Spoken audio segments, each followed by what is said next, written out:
Herod, I created the sun, moon, and stars. Every animal that creepeth upon the planet. The breath in your body. You understand? If you touch my son, I'm going to kick your ass.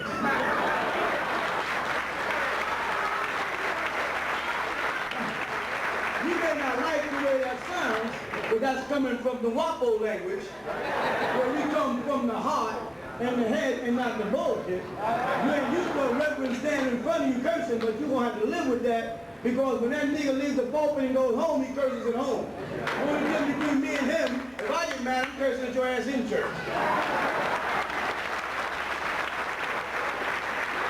I'm not going to put up no front and stand up there and play holier than thou in front of the congregation and know I'm a slime ball when I get out of church on Sunday afternoon. Let's set the record straight on that right now.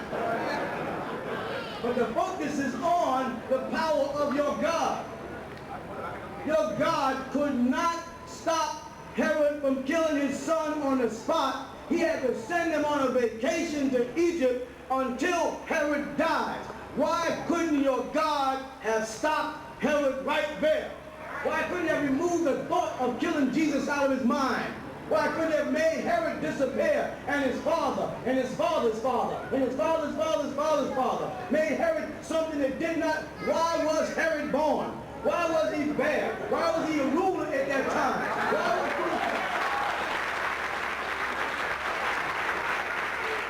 You understand what I'm saying? Why does God have to worry about what a man could do to his son? Now, I, as a God, have to worry about what a man can do to my son.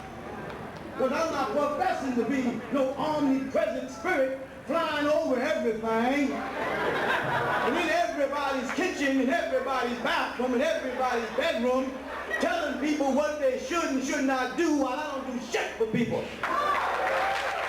That kind of God has got to go.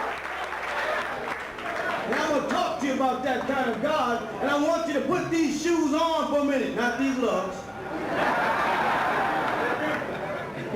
Well, Snoop Dogg said buy him. That's how it works nowadays. I want y'all to put these shoes on for a minute, okay, y'all?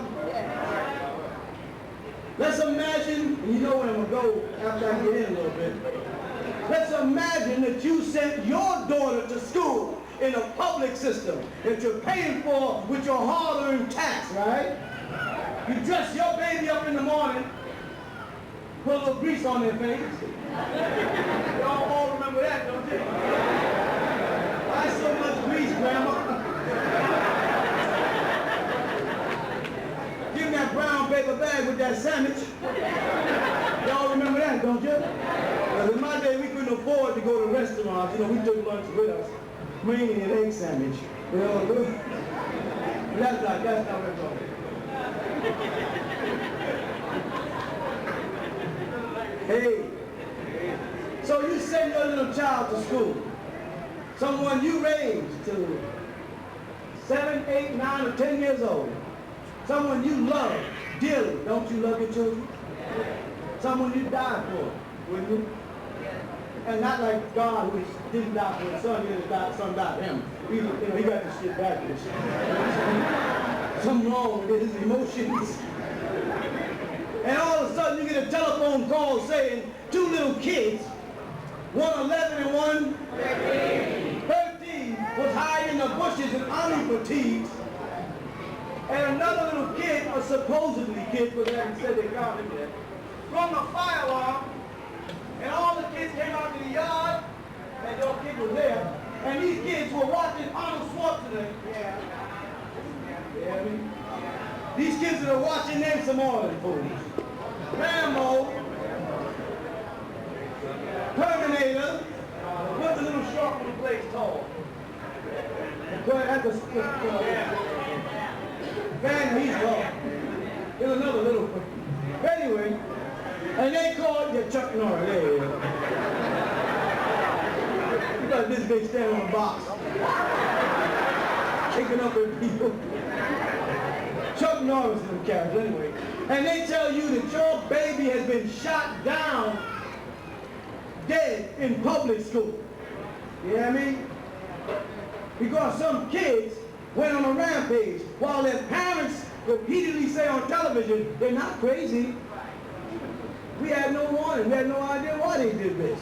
They was very sane. What I heard was a love affair. A love affair at 13 and 11?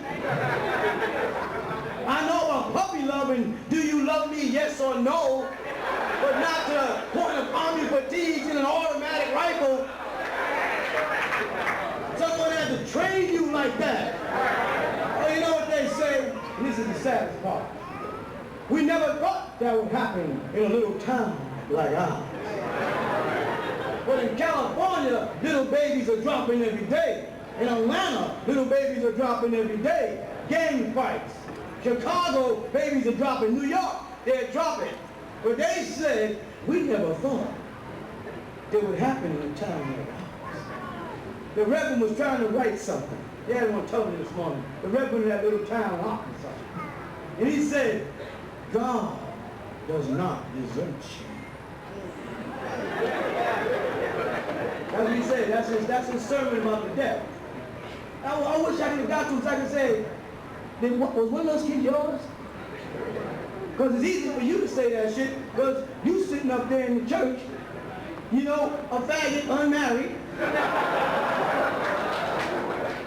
going against the Bible which says be fruitful and multiply. You are unfruitful and unpleasant. So you don't know about the affection of having a child that you raised in love. It's easy for you to open this book and say, let me find something in Lamentations. God loves you. Where the hell was God when the kid was pulling the trigger? I mean, why did God let it happen? You gotta go where Malachi is taking you. So you don't misconstrue how I'm teaching you. Because it's easy to go to the point and say he's an antichrist. On one nail with chunk. Stay with me.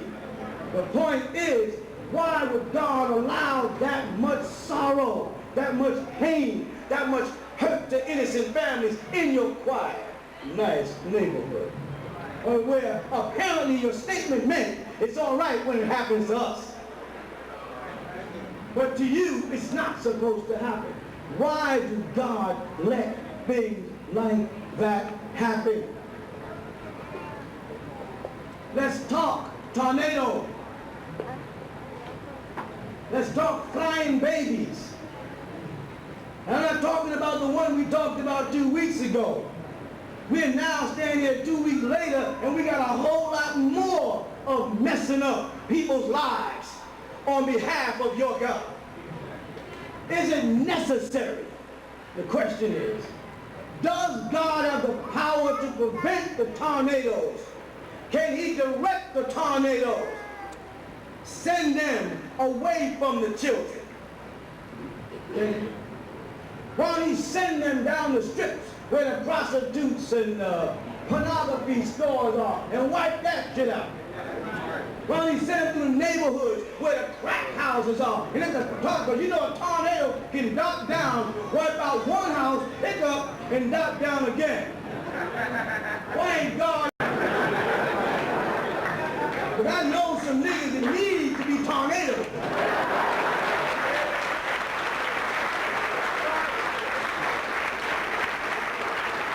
But you want to sit around and huddle together in little rooms and make like God got power. Y'all better wake up. Mother Nature got the power.